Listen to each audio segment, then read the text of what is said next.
Namaste and hello, ladies and gentlemen.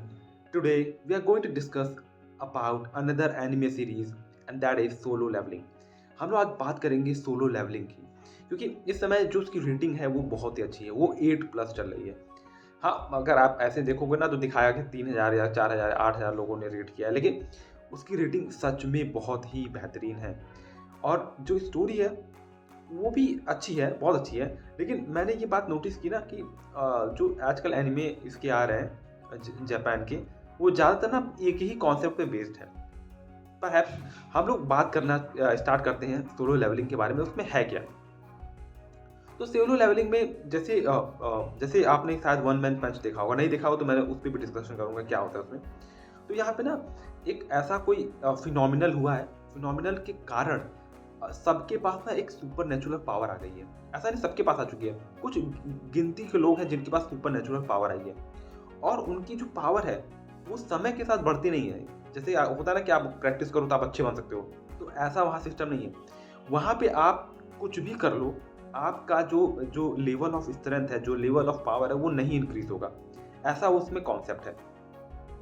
तो वहाँ पे रेटिंग बनी हुई है। रेटिंग कैसी बनी हो? A B C D E F, F तक नहीं, ई तक बनी हुई है। उसके बाद एस, ये रेटिंग बनी हुई है कि ऐसे लोगों के पास स्ट्रेंथ या पावर होगी। लेकिन आप ये सोचोगे साला ABCDE समझ में आता है लाइन से, लेकिन ये एफ क्या है?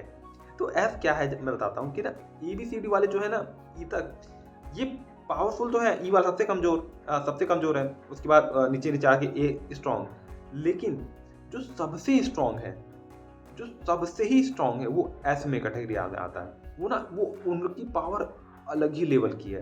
तो ये पूरी पूरी जो सिस्टम है इसी पे बेस्ड है, पूरी कैटेगरी जो है इसी पे बेस्ड है। तो ये सिस्टम रहता है। और जिसके पास जो पावर आई, जैसे मान लो कोई ई का बना, जिसका ई की पावर है तो वो ई का रहेगा जिंदगी भर, वो कभी चेंज नहीं हुआ। और ई वाले सबसे कमजोर होते हैं, वो जनरली खुदाई का काम करते हैं, थोड़ा बहुत लड़ाई काम करते हैं। तो क्या होता है ना कि ऐसा होता है, तो वहाँ पे ना हमेशा ये जब फिनोमिनन हुआ, जब सबके पास पावर आया, तो वहाँ पे ना एक डंजन गेट भी खुल जाता है। एक ऐसा गेट ना जिसके अंदर तो आप दूसरे यूनिवर्स में जा सकते हो। तो क्या होता है कि उस यूनिवर्स में ना खतरनाक खतरनाक जानवर या खतरनाक एलियन शक्तिशाली लोग रहते हैं, जो कि अर्थ पे आके ना आक्रमण करने लगते हैं। अब कोई खतरनाक जानवर आया तो मार देगा ना, तो ये लोग क्या करते हैं, जो इनके पास शक्ति आ गई है वो लोग जाके उन लोगों को मार देते हैं। अब मार देते हैं तो जो जो जैसे कोई डंजन गेट खुला तो उसमें अगर जाओगे ना तो उसका एक किंग होगा। अगर उस किंग को तुम मार दिए तो गेट अपने आप क्लोज हो जाएगा। किंग, लेकिन किंग को मारना पड़ेगा। आप सबको मार दो, पूरी पूरी जनता खत्म कर दो आगे, उससे मतलब नहीं। लेकिन जब तक वहां का डंजन बॉस नहीं मारा जाता तब तक कुछ नहीं होगा। तो डंजन बॉस को मारना बहुत ही इंपॉर्टेंट है। तो जैसे डंजन बॉस को मारे, उसके बॉस को मारे, तो गेट अपने आप क्लोज हो जाता है जैसे आप बाहर आओ। तो ये पूरा फिनोमिनल, पूरा केस है। तो उसमें हमारा एक हीरो होता है जीनू नाम का।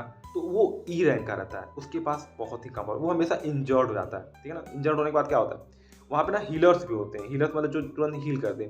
उसमें भी रेटिंग रहती है कि कौन ए रैंक का है, कौन बी रैंक का है। जो जितना अच्छा रैंकर उसके उसके हिसाब से उसकी रेटिंग। तो जो उसकी दोस्त होती है वो बी रैंक की होती है और वो ई रैंक का होता है। तो उसके साथ जनरली उसी के साथ रेड करते हैं सब। अब रेड क्या होता है, तो जैसे जैसे हीरो ये लोग बने ना, तो वैसे ही क्या हुआ, सब लोगों ने अपना अपना एसोसिएशन बना लिया। एसोसिएशन मतलब जैसे आप WWE देखे होंगे, तो WWE में ना कॉन्ट्रैक्ट साइन किया जाता है कि हाँ ये आपके साथ मैं 2 साल के लिए जुड़ा हुआ। अब जैसे ही 2 साल के लिए जुड़ा रहेगा कोई व्यक्ति, तो क्या होगा, उसी कंपनी के साथ ही काम करेगा, किसी और कंपनी के साथ नहीं। अब WWE है, मान लो कोई कोई FZ बना दिया, तो अगर उस कंपनी के साथ साइन कर लिया तो उसके साथ वो काम करेगा। तो इसी तरह क्या होता है ना, जो सुपर हीरोज हैं वो ना अलग अलग लोगों के साथ कॉन्ट्रैक्ट साइन किए हुए हैं और उन्हीं के साथ काम करते हैं। उसी तरह 6-7 लोग हैं, बहुत सारे गिल्ड, टाइगर गिल्ड हैं, बहुत सारे 5-6 गिल्ड बने हुए हैं।